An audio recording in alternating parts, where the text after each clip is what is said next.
suspects it's a bad thermostat. It's on the cool setting, but it doesn't show a set point temperature. Emergency heat, it just flashes like that. When it should be steady.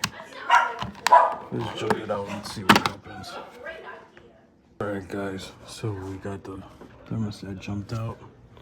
AC kicked on, so let's go check pressures, make sure it's operating properly.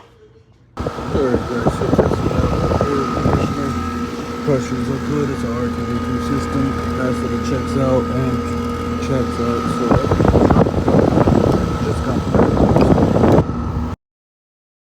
Alright guys, so we got a new thermostat installed for the customer. And we're good to go.